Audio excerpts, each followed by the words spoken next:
ఇదే hair loss కోసం చూస్తే చాలామంది ఈ ట్రాప్‌లో పడిపోయి రకరకాల ఆయిల్స్ యూజ్ చేస్తారు. వాటితో తగ్గిపోతదని. చాలా బ్రాండ్స్ వచ్చాయి. అదొక పెద్ద ఇన్వెస్ట్‌మెంట్ ఇదయిపోయిందది. సో, ఎలా నమ్మాలి? ఏ ఆయిల్స్ వాడాలి? మినిమమ్ కేర్ ఏం తీసుకోవాలి హెయిర్ లాస్‌కి దీనికి సి సంబంధించి? మనకు ఆయిల్ వల్లే హెయిర్ లాస్ మొత్తం ఆగిపోతది అనుకుంటే హ్మ్. అందరికి హెయిర్ ఉంటది. హ్మ్. That is not the case. ఇప్పుడు బాల్డ్‌నెస్ ఉన్నోళ్ళందరూ ఆయిల్ కొనుక్కోలేనోళ్ళైతే కాదు కదా! కాదు. ట్రాన్స్‌ప్లాంటేషన్ కోసం వచ్చేవాడంటే ఆయిల్ ఇప్పుడు లక్షల్లో ఖర్చు పెట్టి ట్రాన్స్‌ప్లాంట్ చేయించుకోగలిగినోడు వేలల్లో డబ్బులు పెట్టి హెయిర్ ఆయిల్ కొనుక్కోలేరా? సో, మరి ఎందుకు వాళ్ళందరూ హెయిర్ ఆయిల్ వాడకూడదని ఏమన్నా ఉందా? అది టెస్ట్ చేయాలన్నా పూర్తిగా పట్టుదల ఉండేవాడి మీద టెస్ట్ చేయాలి.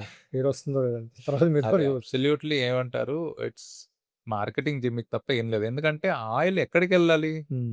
హెయిర్ ఫాలికల్‌కి నిజంగా న్యూట్రిషన్ అందాలంటే స్కిన్ కింద నుంచి రావాలి. హ్మ్.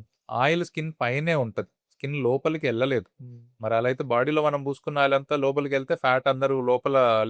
లీటర్లు హ్మ్. ఫ్యాట్ పెరిగిపోవాలి. హ్మ్. హ్మ్. సో, అసలు అబ్సల్యూట్‌లీ అది that is something which has to be ఏమంటారు కంట్రోల్డ్. కంట్రోల్ గాదు. దాన్ని బ్యాన్ చేయాల్సినంత హ్మ్. పని ఉంటది.